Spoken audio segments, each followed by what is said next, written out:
حدیث سنیے، بخاری میں موجود ہے، مسلم میں موجود ہے۔ حضرت ابو ہریرہ رضی اللہ تعالیٰ عنہ فرماتے ہیں نبی پاک علیہ السلام کے صاحبزادے کا وصال حضور کی گود میں ہو گیا، گود میں وصال کر گئے صاحبزادے۔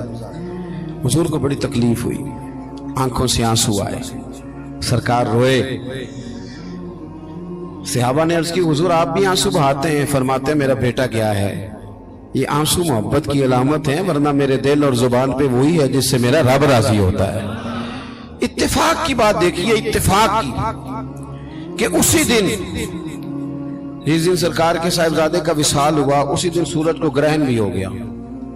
اب جوڑنے والے باتیں جوڑ دیتے ہیں نا، کچھ لوگوں نے بات جوڑ دی، کہنے لگے دیکھا حضور کے صاحبزادے کا وصال ہوا تو سورج کو بھی گرہن ہو گیا، سورج کو بھی گرہن ہو گیا۔ اور میرے دوستو سنو، یہ عقیدوں کی مضبوطی کتنا ضروری کام ہے، اپنے آپ کو فکری طور پر مضبوط رکھنا کتنا ضروری ہے۔ احمد مختار نبی پاک صلی اللہ تعالی علیہ وسلم نے اسی دن لوگوں کو مسجد میں جمع فرمایا، اسی وقت۔ صحابہ کہتے ہیں ہم بڑے پریشان تھے کہ حضور تو غمزدہ ہیں، نہ کوئی جہاد کی بات ہوگی نہ اور کوئی ہوگی، تو اس وقت کیوں طلب کیا؟ سب کو مسجد میں بلایا اور بلا کے میرے نبی پاک علیہ السلام نے خطبہ دیا۔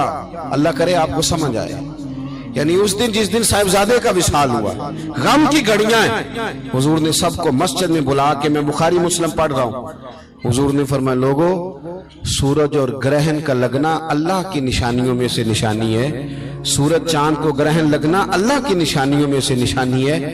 جب یہ لگے استغفار پڑھا کرو، نماز پڑھا کرو، اللہ کے حضور حاضر ہوا کرو۔ فرمایا کسی شخص کے دنیا سے جانے کا اس کے ساتھ کوئی تعلق نہیں۔ اپنے عقیدے کو مضبوط رکھو، اپنے معاملات پر غور رکھو، کبھی بھی کوئی کچی بات نہ کرے، کوئی کمزور بات نہ کرے کسی موقع پر۔ ہم تو صوفیہ کرام کے جاننے والے ہیں، اور وہ لوگ تو اتنے مضبوط تھے نظریات کے، اتنے پکے تھے، تو ہر شخص کو کہتے تھے کہ دیکھنا تیرے دل میں غیر کا خیال نہ آئے، رب رسول کا خیال رہے۔ یہ اللہ والوں کا جو خیال ہوتا ہے، یہ چونکہ اللہ والے ہیں تو اس کو ہم غیر کا خیال کہتے ہی نہیں۔ ایک بات آخر میں اور آپ کی خدمت میں عرض کرنی ہے، اس پر بھی آپ ضرور توجہ دیں گے۔ تھوڑا سا نا حضور کی سیرت میں ایک تیسری بات جو بڑی ضروری آپ سے عرض کرنی، اس پر آپ غور کریں گے۔ دوسروں کے جذبات کا، احساسات کا خیال رکھنا میرے محبوب پاک علیہ السلام کی سیرت کا خوبصورت جزء ہے، خوبصورت، یعنی دوسروں کے جذبات کا خیال رکھنا۔ آپ دیکھیں، آپ کو نا اس مضمون کی درجنوں حدیثیں ملیں گی بخاری مسلم میں، کتب احادیث میں درجنوں۔ حضور فرماتے ہیں میرا دل چاہتا ہے کہ لمبی نماز پڑھاؤں۔